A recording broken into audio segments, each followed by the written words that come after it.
Você sabia que o Cristo Redentor só está lá graças à Princesa Isabel? E que o primeiro projeto da estátua é muito diferente da atual? E que, ao contrário do que muita gente pensa, o Cristo Redentor não tem nada de presente dos franceses? Se quiser entender essas e outras histórias do Cristo Redentor, é só seguir no vídeo.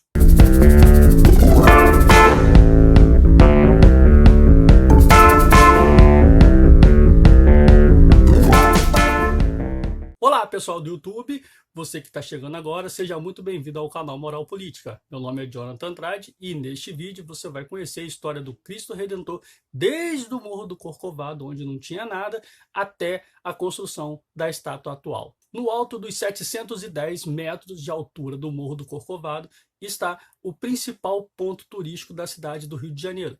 Mas o que pouca gente sabe é que a história por trás desse monumento é tão impressionante quanto a vista lá de cima. E é claro que o Cristo Redentor nem sempre esteve no Corcovado. E você já parou para pensar o que havia antes do Cristo Redentor? Pois bem, vamos então do início. E o primeiro a dar nome ao Morro do Corcovado foi Américo Vespúcio. E o primeiro nome que ele deu foi Pináculo da Tentação, graças à passagem bíblica onde Jesus é tentado pelo diabo no alto de um morro, que para Américo Vespúcio o Corcovado lembrava tal passagem. Logo no século seguinte, no século XVII, ele recebe o nome popular que ficou conhecido até hoje, que é Morro do Corcovado. Isso por causa do seu formato como corcunda ou córcova que o morro lembra. Mas foi no século XIX que o Morro do Corcovado começou sua trajetória turística. Antes, o Corcovado recebia apenas expedições ou explorações, chegando inclusive a receber expedições do imperador Pedro I e do imperador Pedro II. Já em 1880, o que havia era uma pequena estrutura, apenas para proteção do topo do Morro do Corcovado, mas a subida era difícil e desgastante, afinal são 700 metros de altura. Imagine subir 700 metros de altura, e quem conhece Corcovado sabe que é íngreme a subida. Era muito difícil e a estrutura era mínima lá em cima. Por esse motivo, em 1882, os engenheiros Pereira Passos e Teixeira Soares receberam autorização para construir uma estrada de ferro que sairia do Cosme Velho até o topo do Corcovado. Apenas 2 anos depois, em 1884, a estrada de ferro estava pronta e foi inaugurada com a presença do próprio imperador Pedro II. Os primeiros trens que percorriam o trajeto de 3.824 metros até o topo do Corcovado eram a vapor.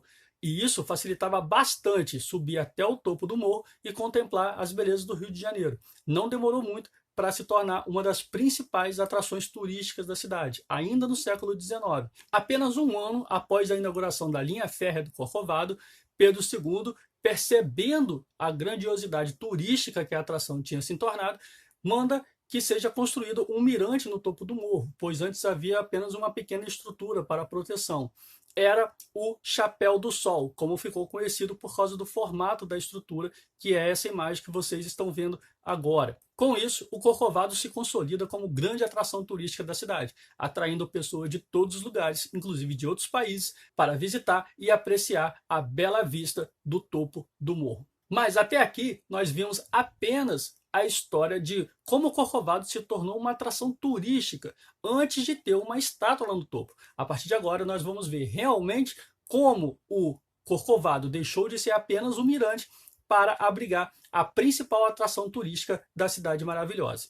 E se você está gostando, já deixa seu like para não esquecer, pois é através dos likes que fortalece o canal e incentiva a criar novos vídeos. E sem mais, bora continuar com a nossa história. Mas para contar como o Corcovado deixou de ser um mirante para abrigar uma estátua, nós precisamos voltar um pouco mais no tempo, lá em meados do século XIX, pois o primeiro que teve a ideia de construir uma estátua no topo do Corcovado e sugeriu essa ideia foi o padre Pierre-Marie Bos, acho que é assim que se fala o nome dele, que era capelão da igreja do Colégio Imaculada Conceição, que ficava em Botafogo e que tinha a Princesa Isabel como frequentadora. Princesa Isabel, filha do imperador Pedro II. O padre, então, leva a ideia à Princesa Isabel, que gostou bastante da ideia, Porém, naquele tempo, graças à tecnologia e à dificuldade de realizar o projeto, não foi possível levar o projeto adiante, mas o padre não esqueceu a ideia e deixou a sua ideia registrada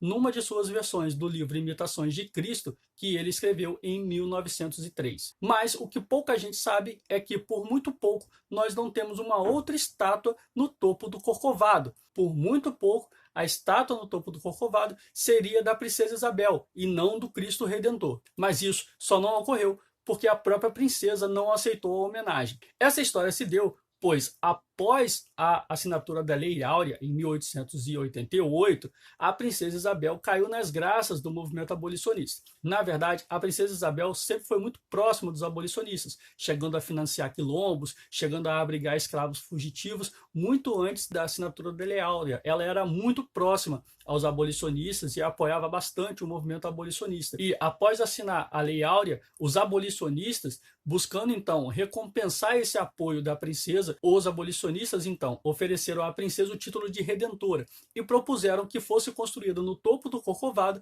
uma estátua da princesa Isabel. Mas a princesa, que sempre foi muito católica, declinou da ideia, negou logo de cara e ordenou que no seu lugar fosse construída uma imagem do Sagrado Coração de Jesus, que para ela era o verdadeiro redentor dos homens, e não ela. O pedido foi prontamente atendido e os viscondes de Mauá e de Santa Vitória chegaram a viajar para Paris para encomendar a estátua. Seria uma estátua de 15 metros de altura, de bronze, do Sagrado Coração de Jesus, como havia pedido a princesa, que seria esculpida em Paris para ser levada ao Rio de Janeiro. Porém, como no ano seguinte ocorreu o golpe da proclamação da República e a República posteriormente separou o Estado e a Igreja, esse projeto foi descartado e foi abandonado, chegando a ficar esquecido por muitos anos. Apenas nos preparativos para a comemoração do primeiro centenário da independência é que a ideia de ter uma imagem de Cristo no alto do Corcovado começa a sair do papel. A ideia era que o Cristo fosse construída com doações apenas do povo brasileiro. E por esse motivo, a Arquidiocese do Rio de Janeiro lança então uma campanha de doações para que os brasileiros pudessem doar para que fosse construído a imagem do Cristo no alto do Corcovado. E o primeiro projeto de estátua do Cristo para o Corcovado, ele nem de perto lembra o atual que nós temos. A imagem do Cristo inicial era o Cristo segurando uma cruz numa mão e o globo na outra. Porém, posteriormente, esse projeto foi abandonado e foi redesenhado para o projeto que nós temos atualmente. Em 1926, tem-se então o início das obras de construção do monumento que nós conhecemos hoje. E os responsáveis foram os xarás Heitor da Silva Costa, que foi o engenheiro geral da obra, e Heitor Levi, que ficou conhecido como o chefe de obras do Cristo Redentor.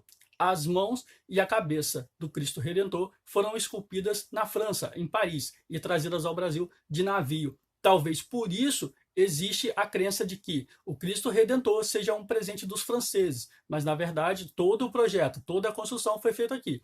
Apenas a cabeça e as mãos foram encomendadas a escultores na França. A estrutura do Cristo Redentor, ela é toda em concreto armado e ela é oca por dentro. E talvez você não tenha percebido, mas a estátua ela é cheia de pequenos triângulos ao longo de toda a sua estrutura. Esses triângulos são de pedra-sabão, que foram esculpidos um a um, colados em um tecido e aplicados por cima da imagem para proteger o concreto armado. Lembra da linha férrea que eu falei anteriormente, lá do Cosme Velho até o topo do Corcovado?